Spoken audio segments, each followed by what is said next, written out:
Hola a todos y bienvenidos a un nuevo episodio de Lo que nunca nos contaron. Soy Cristian Fallas saludándolos desde Bogotá, Colombia. Hola, yo soy Jimena Rodríguez y los saludo desde Madrid, España. Buenas tardes. Bien, Cris, ¿y tú? Muy bien, aquí haciendo nuevas pruebas y nuevos formatos para el podcast. Queremos pedirle una gran disculpa a nuestros oyentes porque en el capítulo anterior tuvimos algunos problemas técnicos de video. Así que gran parte de este podcast hoy está siendo grabado desde un iPhone. Entonces vamos a ser pro tecnología en este podcast en todos los aspectos. Qué bien. Igual estamos estrenando cosas que después ya les iremos contando de a poquito para ir mejorando y que la experiencia de la audiencia sea muchísimo mejor, que es lo Así más es. importante para nosotros. Bueno, y para empezar, pues el tema de hoy. Bueno, como hemos venido haciendo algunos recaps de películas, canciones, series, el día de hoy nos correspondía tratar un tema que nos llamó mucho la atención y es entender cómo ciertas películas han pretendido o deseado anticipar o mostrarnos cómo sería el futuro. Y para eso tomamos cuatro grandes exponentes para analizar sus interpretaciones y ver qué tan cerca o lejos estaban de la realidad. Genial, Chris, me encanta. Lo interesante también es que vamos a transitar esas cuatro películas desde diferentes épocas, entonces vamos a poder ver y entender desde diferentes perspectivas estas anticipaciones que hubo y estas predicciones que hubo del futuro que estamos viviendo hoy. Así es. Vamos de una entonces con las cuatro películas y la primera se llama Tiempos Modernos, película estrenada en 1936, la cual fue dirigida, escrita, protagonizada y su musicalización fue hecha por Charles Chaplin. ¿Ah? Un todo en uno.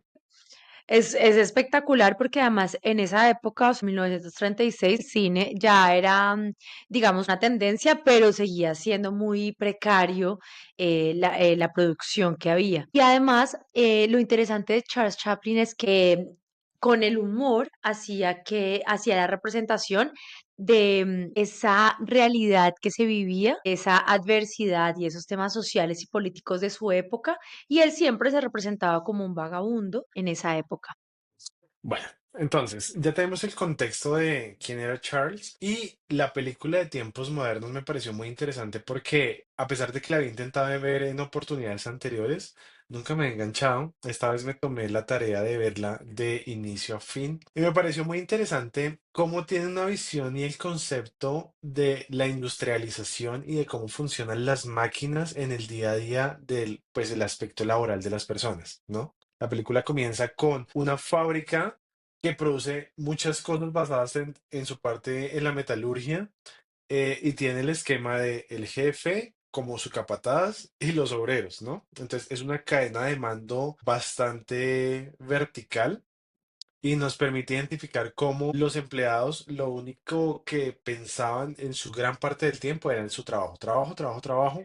Esa fue mi primera interpretación con la primera parte de la película. Sí, igual también lo interesante de esta película, como decía al inicio, Charles Chaplin siempre fue un crítico de su sociedad y de su época. Y aquí lo interesante es que empieza como ese ritmo frenético industrializado, pero ese ritmo frenético como hace que la persona o que las personas se cansen, se aburran y por eso, independientemente de que esté todo muy industrializado, los errores humanos se cometen.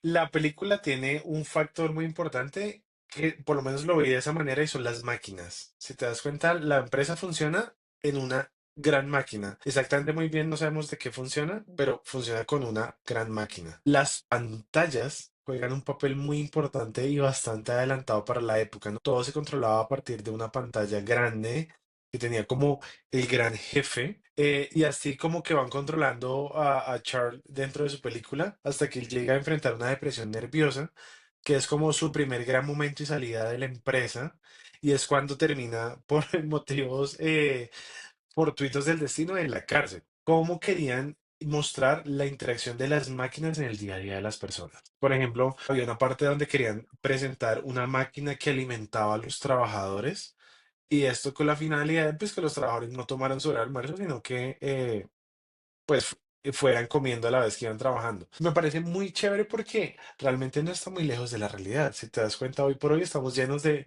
máquinas.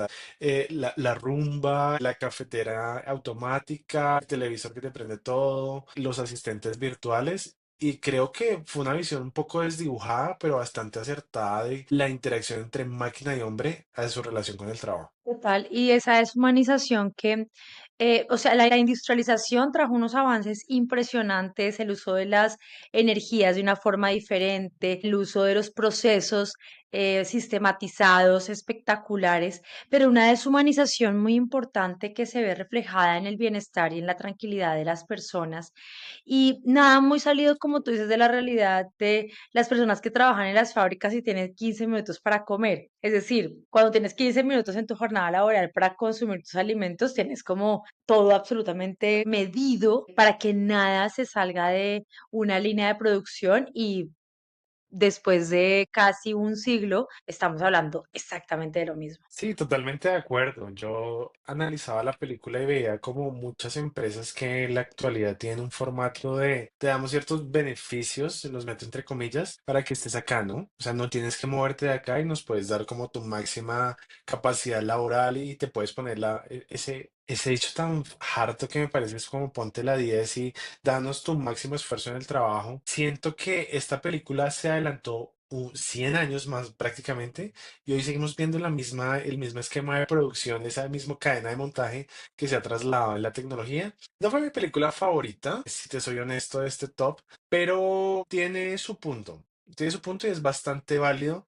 Me pareció muy curioso que en una parte, cuando Charles se enamora de esta chica que era como, terminó siendo medio huérfana, ellos se imaginan en una casa, se imagina con una vaca que llega a su casa y se ordeña sola y tienen como todo muy a la mano, muy como a un clic de distancia de todo. Eso me pareció interesante, como de 1936 se fue imaginando la automatización. Eso es genial.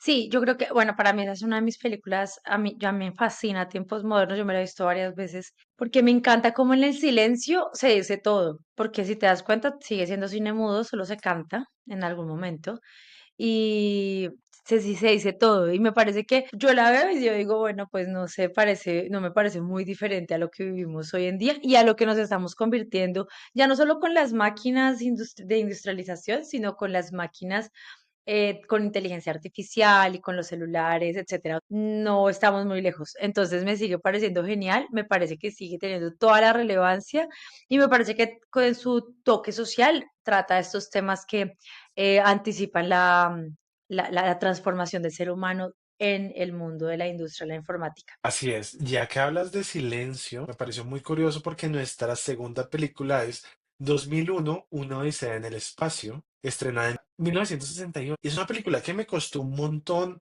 porque los primeros minutos la pantalla está en negro. Lo primero que yo pensé fue como algo le pasó a mi televisor y no, la película está pensada de tal manera de que tiene una musicalización que te va introduciendo dentro de lo que quiere hacer el autor de esta película, que es Stanley Kubrick, el director, y me pareció loquísimo porque me puse a analizar y puedo estar equivocándome en unos minutos, pero la primera palabra de la película se pronuncia como al minuto 30 más o menos por ahí. Digamos que lo interesante de Stanley Kubrick es que él es una persona que hace un tipo de cine diferente. Digamos que no es esos directores que todo el mundo quisiera ver y que hacen un montón de cine comercial, porque no es así, pero sí tiene un uso de todos esos recursos visuales para mostrar cosas de una forma diferente o para mostrar situaciones, objetos, personas de una forma diferente, como lo conversamos en algún momento, es algo de cinearte en el fondo también también con ciencia ficción, porque tiene un toque de ciencia ficción. Entonces, ese es un director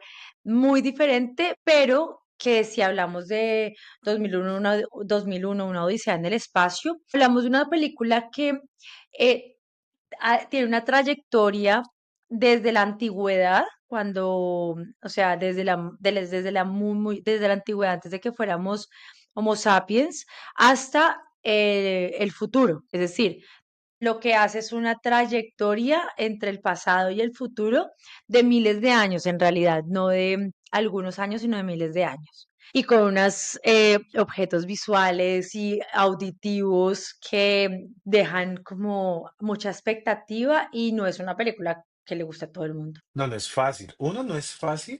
Y dos, o sea, no tiene un poco de cinearte, sino es cinearte puro y duro y rudo. Que la verdad tuve que verla en dos momentos porque no me dio para verla. Además que siento que carece de ritmo, a veces se ve un poco lenta. Perdonad es mi percepción. El disclaimer de esto es que esto o te gusta y te encanta o te aburre. Yo iba más un poco por la segunda opción, pero a ver, el postulado de Stanley es el siguiente. Hay cuatro grandes momentos en la película. La nada, está representada con el silencio y cómo la música anuncia un cambio. Después tenemos unos Homo sapiens, bueno, sí, un primate encontrando la función de la herramienta, mostrándote cómo el primer momento de la escala evolutiva de cómo el primate evoluciona pues a su Homo sapiens y cómo da desarrollo a la especie humana. Después tenemos un poco aquí de guiño, o más bien el alunizaje como hizo guiño con esto, porque tenemos la llegada del hombre a la luna y las estaciones espaciales tal cual como si fueran estaciones de metro. Después tenemos una llegada a Júpiter, si mal no estoy.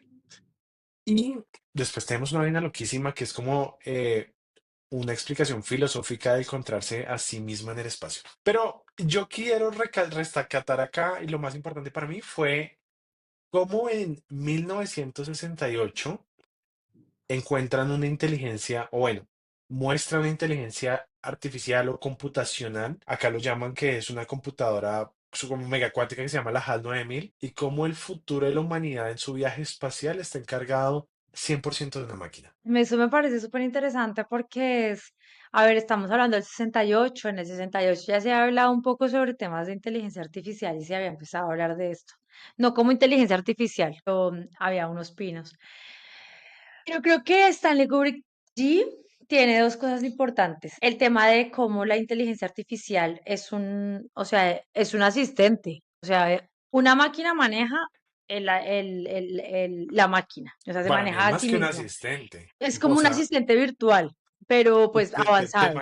te maneja la máquina al 100%. O sea, es como una visión de cómo desde ese momento no es que te ayuda, es que tiene el control y tú vas de la mano de ella. Porque básicamente estaba en una estación espacial que iba, la máquina la conducía y la máquina era consciente de que era perfecta y no cometía errores. Curiosísimo Que eso, sí. que además eso es uno de esos como esos cuestionamientos que hay, ¿no? El día que la máquina logre hacerse o logre hacerlo sola, probablemente por eso los seres humanos, quién sabe qué va a pasar con nosotros, porque nosotros seguimos cometiendo errores. Pero eso es bueno, eso es una discusión, yo creo que de otro tipo de momento, porque eso es una discusión filosófica muy importante en términos antropológica más que filosófica. Pero también me llama mucho la atención. Además lo dejo pero además lo suelto no para generar polémica ni nada, pero como en 1968 Stanley Kubrick es capaz de mostrar un alunizaje y casualmente el siguiente año el hombre llegó a la luna. Lo El dejo ahí 69, sí. para Es muy pensar. curioso, ¿no? Sí, grandes casualidades de la vida. Ujú. Digamos que es un tema para discusión en otro espacio, pero creo que desde el 68 nos venía mostrando no un camino de la IA o de las inteligencias potenciadas por computadoras, sino el futuro de la humanidad, cómo iba a depender enteramente de la tecnología. Y eso me parece que se repercute mucho en las siguientes películas que elegimos, porque hoy por hoy la inteligencia artificial y estas realidades aumentadas son como, nos dan una puerta bastante amable como, haz lo que necesites conmigo. O sea, ChatGPT está puesto a tu disposición para que hagas lo que necesites, mientras que esto ya es una vaina como realmente esto es lo que nos va a salvar y tenemos que aferrarnos a ellos y no ellas nos ayudan a nosotros. Mira que nuestra tercera película que muestra un poco un panorama diferente y más cercano a nuestra realidad es Volver al Futuro, Back to Future, que tenemos tres entregas. Sí, Tenemos una entrega es, en el mí es ochenta y así. cinco, en el 89 y en el 90. Y es como ¿cómo alguien se imaginó que sería el futuro y nuestra cotidianidad en una época pues más adelantada a la que conocemos? A mí me encanta porque pues Volver al Futuro pues es parte de mi juventud, de mi Ujú. niñez y mi juventud, porque si no, me encanta. Robert Zemeckis no es un director y súper famoso en ese momento, sino hasta que se gana el Oscar con Forrest Gump, que es O sea, de Forrest Gump no hay ni que hablar. Es una película que tiene toda la trascendencia y la trayectoria del mundo. Y es un director que empieza con mucho silencio. Volver al futuro fue una muy buena entrega de su dirección. Siempre tuvo una crítica muy favorable, ha tenido una crítica favorable porque es una película que todavía está vigente, digamos, para muchas personas. Y bueno, cierra su proceso con Forrest Gump, es decir, con una película totalmente diferente a la de ciencia ficción, entre comillas, que tenía Volver al Futuro. Bueno, Y otra que parece interesante de esa película es que cuando sale en 1989 la segunda entrega y ellos viajan de Hill Valley al 2015, cuando tú te veías esa película y estabas en ese momento, no era trascendental esa fecha, era una fecha que estaba puesta ahí. Cuando empieza a pasar el tiempo y la historia y nos empezamos a acercar al 2015, nos damos cuenta que ese futuro sí, sí existe y sí iba a existir.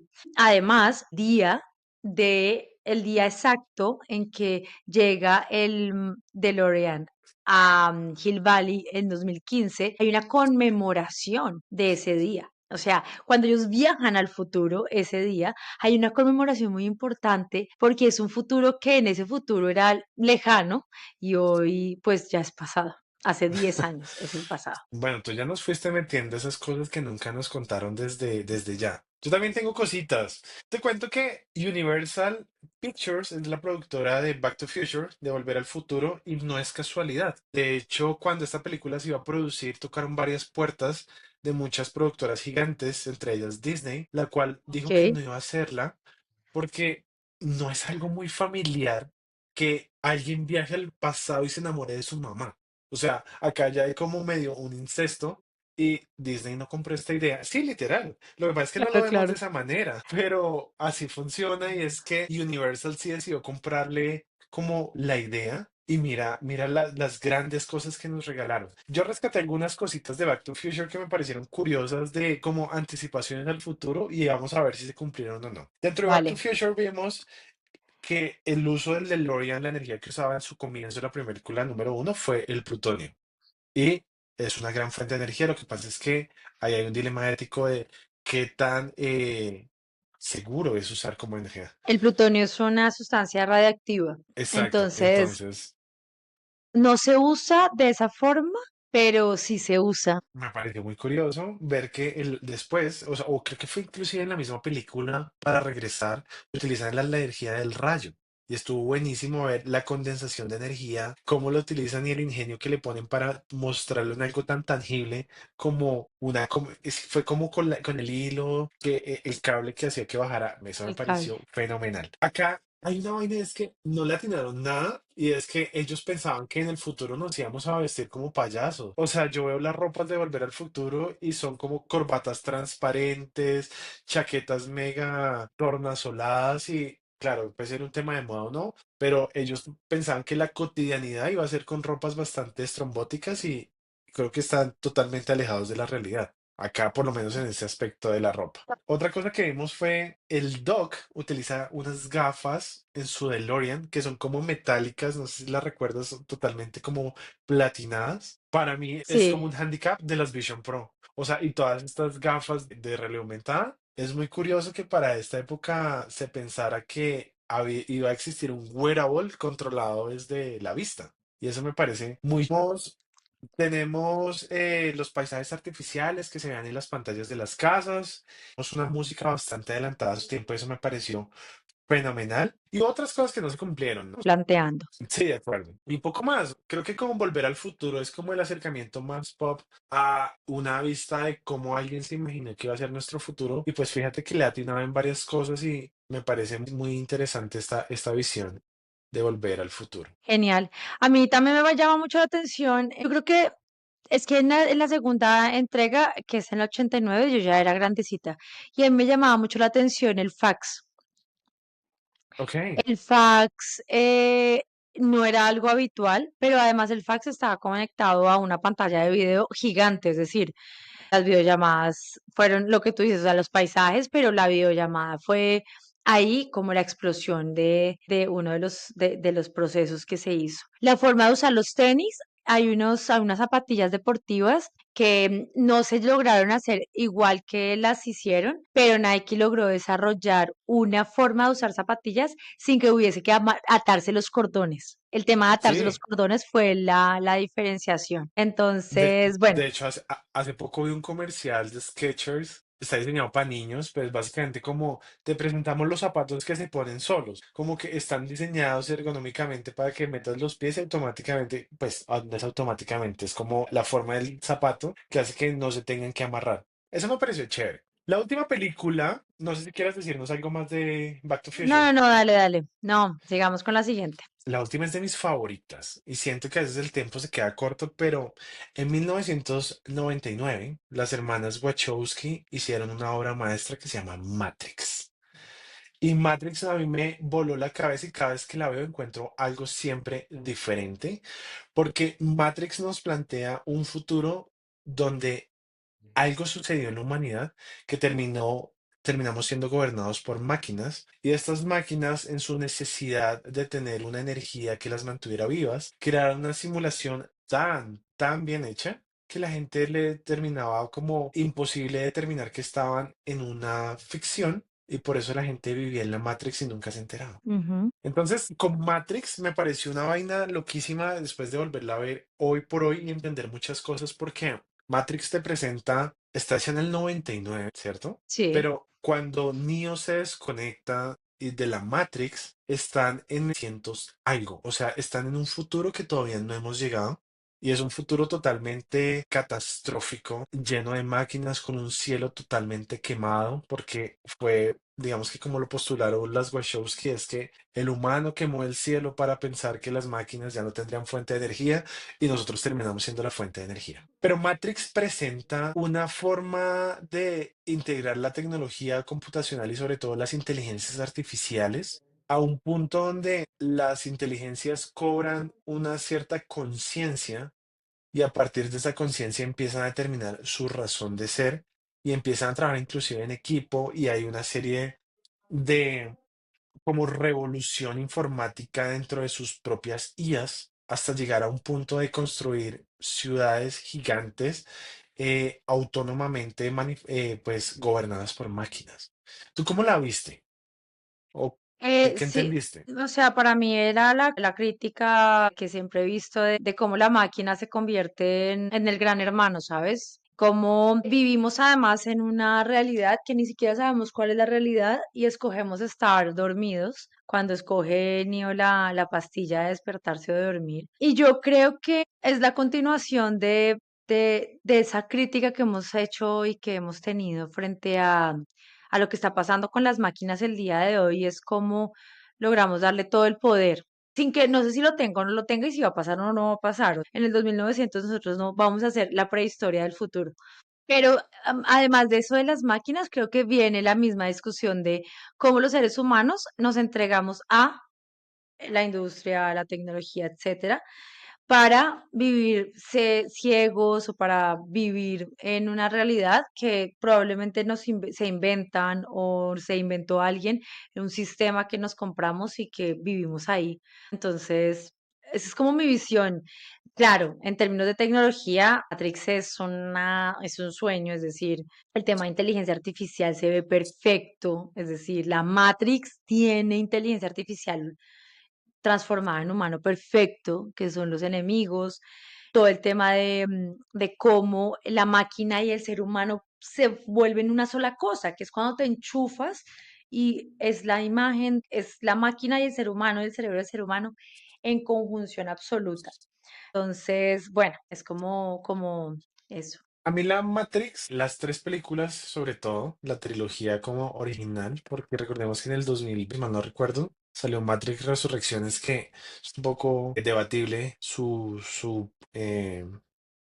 argumento, además que ni siquiera participaron, solo participó una de las dos hermanas Wachowski. Pero yo siento que aquí el mensaje claro que tenemos es que no hay un momento mejor para disfrutar lo que tenemos ahora que este presente. O sea, posiblemente en 10, 20 años las cosas nos puedan cambiar drásticamente de la interacción con la tecnología, con la inteligencia artificial. Yo tengo un pensamiento y es que los computadores como tal y estas plataformas un poco más enfocadas netamente en el hardware tienen los días muy contados. Cosas como con las Vision Pro, y me vuelvo como reiterativo con el tema, pienso que hoy por hoy es un producto de early adopters que no está, la gente del común no le interesa saber para qué son las Vision Pro.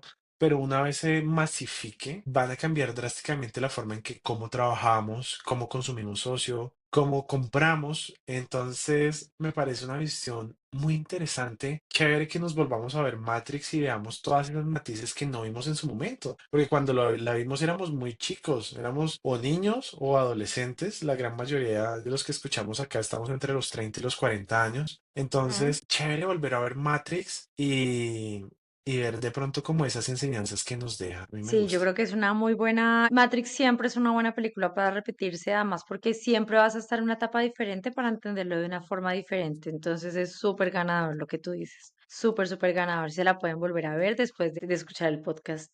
Tengo un dato que nunca nos contaron. A ver, Cuéntanos. con Back to Future tenemos dos cosas que me llamaron mucho la atención. ¿Sabes por qué escogieron el DeLorean para hacer el carro que usaba el Doc? ¿Por qué? Porque el DeLorean, cuando tiene las puertas abiertas, ¿verdad? Que se abre, que queda prácticamente de manera horizontal, asimilan mucho a una nave espacial. Por eso los directores dijeron que era el carro perfecto para usar el Dock en sus viajes en el tiempo. Bueno, al final lo cambiaron, terminó siendo un tren volador, pero me parece que el DeLorean marcó un hito en nuestra mente y en nuestra cultura de Back to Future. Y la otra cosa es que cuando el Doc viaja en 1955 a una granja, aquí chocan contra como un cobertizo de unos granjeros. El granjero se llamaba Peabody y su hijo se llamaba Sherman Peabody. Esto fue un homenaje que le hicieron a Peabody y Sherman, que es una caricatura de 1959 de un niño y su perro genio, que ellos viajan en el tiempo aprendiendo sobre acontecimientos importantes. Sí, Peabody Ahí te es dejo un ese perro dato. famosísimo, es divino. De hecho, Peabody es un. hace poco salió una película animada. Sí, sí, sí, sí, Peabody es famosísimo, es un perro súper famoso, que además fue súper trascendental, no sabía que estaba o sea, era ese, por eso el nombre de Peabody, pero genial, Bueno, ahí está ese muy bien. dato. Bueno, hoy quisimos dar como una perspectiva de cómo ciertas películas han intentado predecir el futuro, como hacernos algunos acercamientos a los próximos décadas y siglos. Y bueno, esperamos que haya sido de su agrado. Recuerden que nos pueden escuchar en todas las plataformas. Estamos en Apple Podcasts, Spotify y YouTube. Y poco más. Muchas gracias por escucharnos. Gracias, nos escuchamos en el próximo capítulo. Abrazos. Chao, chao.